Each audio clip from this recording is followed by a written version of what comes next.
अच्छा, जो आज टेस्ट हुआ था ना 5 क्वेश्चन का, हमें देखना था कि क्या पूछा गया था और क्या लिखना था इसमें हमें, ठीक है।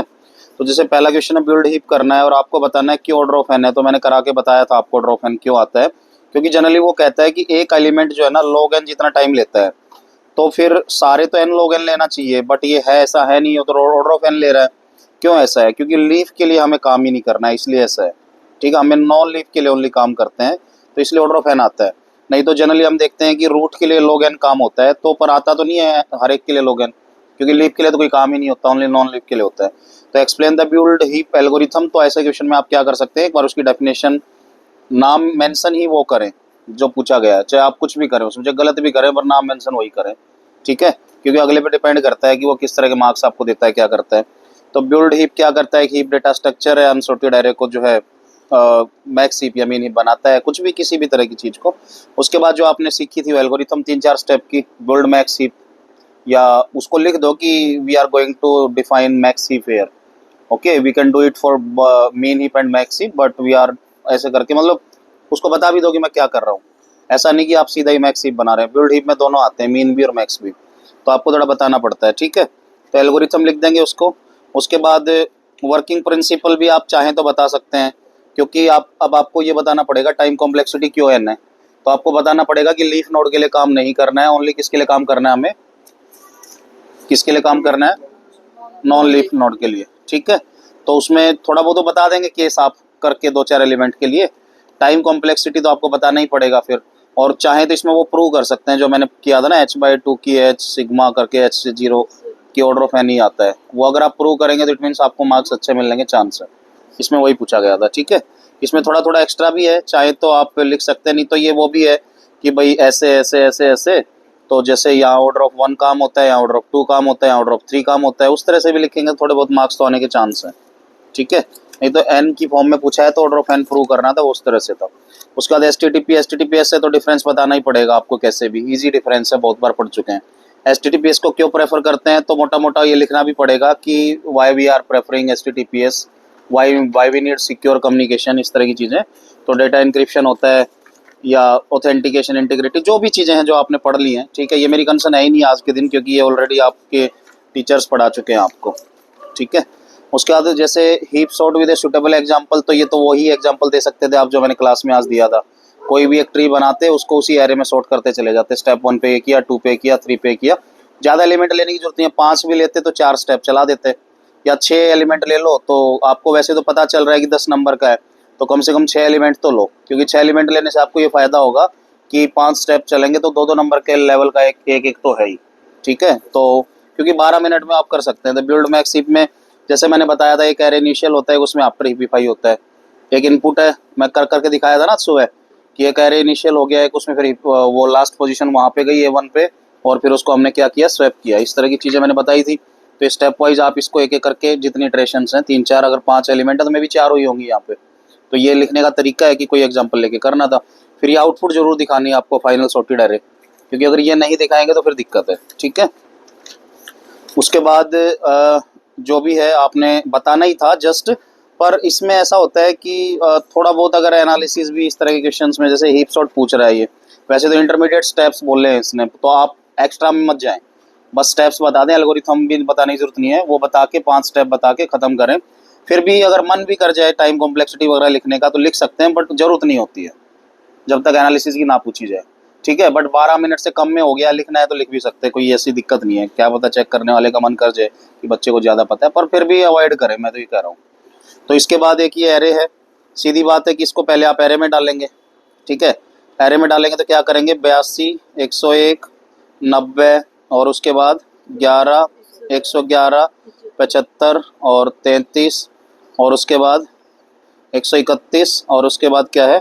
44, और उसके बाद क्या है 93, ठीक है। उसके बाद आपको इसको क्या करना है, हिपिफाई करना है, और पहले 3 एलिमेंट बताने हैं। तो हिपिफाई करेंगे तो इनके लिए तो काम होगा नहीं ना, इनके लिए काम होगा, नॉन लीफ से चलते हैं हम। तो सबसे पहले आपने बना लिया, उसके बाद हिपिफाई करना है, हिपिफाई मीन्स आपको पूरा हिपिफाई प्रोसेस कॉल करना है, ठीक है। तो मैक्स हिपिफाई कर लो या मीन हिपिफाई कर लो, आपकी मर्जी है, पर एलिमेंट्स अगर आपको यहाँ पे मैक्स जैसे दिख रहे हैं शुरू में, तो मैक्स ही बनेगा फिर, इसका मतलब वैसे ने मेंशन तो किया नहीं है, पर फिर भी मैक्स ट्राई करो, आप क्या पता मैच हो जाए। तो 111 देखेंगे सबसे पहले पोजीशन, 111 इससे बड़ा होना चाहिए, ओके है। तो हम लिखेंगे, क्या लिखेंगे कि भाई heapify node with 111, nothing changes as max heap properties already satisfied, ठीक है, कुछ भी चेंज नहीं आएगा क्योंकि ऑलरेडी सेटिस्फाइड है। उसके बाद आप किसके लिए करेंगे, 11 के लिए,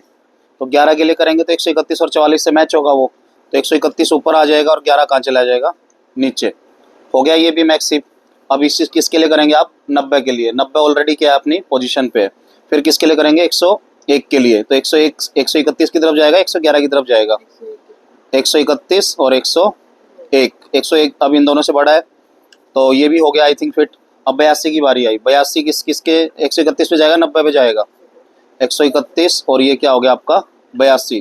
तो 82 हो गया, तो 82 फिर इससे नीचे कंपेयर होगा 111 और 101 से, तो 111 की तरफ आएगा क्योंकि बड़े की तरफ आता है, तो यहाँ पे आपका क्या हो गया 82 और नीचे आपका ये ऊपर क्या आ गया 111, ठीक है। अब 82 और 93 की बात है तो ये तो एक ही बचा हुआ है, तो यहाँ पे 82 आ जाएगा और ऊपर क्या आ जाएगा आपका 93। तो पहले 3 एलिमेंट पूछे हैं इसने आई थिंक, तो 131 111 90, ठीक है, तो 131 111 90 यही 3 एलिमेंट पूछे भी थे। तो आपने जैसे मैंने यहाँ भी बना दिया, मैंने ये लिख भी दिए हैं सारे स्टेप्स, ऐसे ऐसे आप लिख के दिखा देंगे, मार्क्स अच्छे मिलेंगे कि पहले मैंने इसको हिपिफाई किया, इसके साथ स्वैप हुआ, ये भाषा जरूर पढ़े आप, ये आपको मदद करेगी किस टाइम पे क्या हुआ है। उसके बाद ये बोल रहा है कि एक मीन हीप है, ठीक है, 105 उसमें एलिमेंट है टोटल, लेट के बी द इंडेक्स, मान लीजिए के इंडेक्स है और उसमें मैक्सिमम एलिमेंट स्टोर्ड बताना है कि कहाँ हो सकता है, और the number of possible values of के, तो मीन हीप है, मीन हीप है तो आपको पता है जितना भी ट्री होगा तो लीफ नोड पे होगा, मैक्स होगा, तो मैंने बताई थी क्लास में बात, ठीक है। तो अगर 105 टोटल एलिमेंट है तो अब आप देख लो कि इंटरनल कितने और एक्सटर्नल कितने हैं, एक से लेके मैंने बताया होगा कि n/2 तक क्या होते हैं इंटरनल, और n/2 + 1 से लेके n तक क्या होते हैं लीफ, ये बताया होगा आपको। तो इसलिए 105/2 करो, 105/2 करोगे तो 52 पॉइंट समथिंग, बट छोटी वैल्यू है तो 1 से लेके 52 आ गया, ठीक है, क्योंकि 105/2 उसकी छोटी वैल्यू लेनी है, यही तो बताया था मैंने क्लास में। तो 52.5 उसकी छोटी वैल्यू 1 से 52, तो 1 से 52 नॉन लीफ है, तो इसका मतलब पहला लीफ कहाँ से स्टार्ट होगा 53 से, 53 से लेके 105 तक, तो लीफ कहीं भी हो सकता है, उन 105 से 53 से लेके 105 तक कहीं भी हो सकता है, क्योंकि होगा तो लीफ पे होगा, क्योंकि मैक्स अब मुझे पता है मीन लीफ में क्या होता है, मैक्सिमम लीफ पे ही होता है। अब इस पे है 53वीं पोजीशन पे है, 54वीं पे है, 55वीं, ये मुझे नहीं पता, वो इनमें से एक पोजीशन पे होगा, ठीक है, क्यों कहीं भी हो सकता है, तो इसका मतलब 52 पोजीशंस पे तो नहीं होगा, 53 पोजीशंस पे हो सकता है वो, 1 से लेके 52 पे नहीं होगा, 53 से लेके 105 तक हो सकता है, तो टोटल कितनी पोजीशंस होगी 53, ठीक है। तो आई थिंक आपका जो भी है आपको देख लेना है कि कितना आएगा, तो 53 पोजीशंस बनेंगी इसकी, ठीक है, 53 पोजीशंस में वो हो सकता है, क्योंकि 1 से 52 नॉन क्या है आपके नॉन लीफ है। तो मैंने किया भी है कि ये होता है, आपको पता है नंबर ऑफ इंटरनल कहाँ से कहाँ होते हैं, 1 से लेके n/2, तो n/2 हमने निकाल दिया, और 52 आया 1 से 52, इसका मतलब आपके क्या है नॉन इंटरनल, मतलब एक तरीके से नॉन लीफ नोड्स हैं। तो लीफ नोड्स आपके कहाँ से स्टार्ट होंगे 53 से लेके 105 तक, तो उनमें हो सकता है, ये तो मैं आज क्लास में बताया था सुबह कि लीफ होगा तो मेन हीप में मैक्सिमम में ही, मैक्सिमम यहाँ लीफ होंगे, और उल्टा मैक्स हीप में उल्टा होता है कि मिनिमम उसमें कहाँ होंगे लीफ में होंगे, ठीक है। उसके बाद जैसे एक क्वेश्चन है 0 0 0 1 1 0 1 1, तो हमें साफ पता है कि यहाँ 1 1 होना चाहिए, ये होना चाहिए, तो इसका मतलब ये है कि अगले ने दिया है तो हम इसको गलत नहीं बोल सकते, हमें पेयर नहीं बनाना फिर इसका ऐसा, क्योंकि पेयर हमेशा 1 1 1 0 का ही बनता। तो अगर जो बच्चे ऐसे बना देंगे तो गलत कर देंगे, क्यों गलत कर देंगे, क्योंकि ये है ही नहीं, इसको एग्जैक्ट अगर आप चाहें तो करेक्ट भी कर सकते हैं, नहीं तो इससे भी सोल्व कर सकते हैं। कुल मिला के ये यहाँ 1 1 होना चाहिए था, ये 0 0 होना चाहिए था, ये ऐसे है, तो ये पेयर ही बनेंगे यहाँ पे, ठीक है। वो पेयर नहीं बन रहा ना 4 का, तो ऐसे बनाना ही नहीं हमें, तो ये 1 1 यहाँ दिया है, 1 1 तो उससे कोई फर्क नहीं पड़ रहा, हमें पता है कि 1 1 की एग्जैक्ट पोजीशन ये होती है, तो वो मैप कैसे दे रहा है उससे हमें कोई मतलब नहीं, हमें पेयर वही बनाने जो बनने साइक्लिक कोड की तरह, ठीक है। तो 0 0 का आप पेयर बनाएंगे तो ये क्या आएगा आपका B बार C बार, और ऐसे 1 1 का पेयर बनाएंगे तो BC, तो B बार C बार जमा BC, एक्सनोर गेट है ये, 0 0 पे 1 1 1 पे 1, तो एक्सनोर आपका हो सकता है B एक्सोर के ऊपर बार लगाना है, ठीक है। ऐसे ही ये है, तो ये भी आपको दिख रहा होगा कि एक तो 4 का पेयर आई थिंक ये बन रहा होगा आपका, ठीक है, और एक 4 का ये बन रहा होगा, तो उसके बाद x को कवर करने की जरूरत ही नहीं है, 8 का बन नहीं रहा तो 4 का ट्राई करेंगे। तो इसका सीधा सीधा मतलब क्या है कि ऊपर वाले से देखेंगे ऐसे ऐसे, तो यहाँ से क्या दिख रहा है आपको, इधर से और इधर से क्या कॉमन है आपका 0 0, तो z का बार कॉमन है, और इधर से क्या कॉमन है आपका x कॉमन है, तो x का z बार जमा, अब यहाँ से देखेंगे तो यहाँ से क्या कॉमन नजर आ रहा है आपको, एक्स बार नजर आ रहा है, ठीक है। और यहाँ से आप देखेंगे तो क्या नजर आ रहा है आपको, 1 1 मीन्स जेड, ठीक है। ये भी कुछ उस तरह का ही है, मतलब ये एक तरीके से एक्सोर है आपका, ठीक है। तो ये सारा का सारा इसका सॉल्यूशन था, सिंपल था, ठीक है। तो ओके।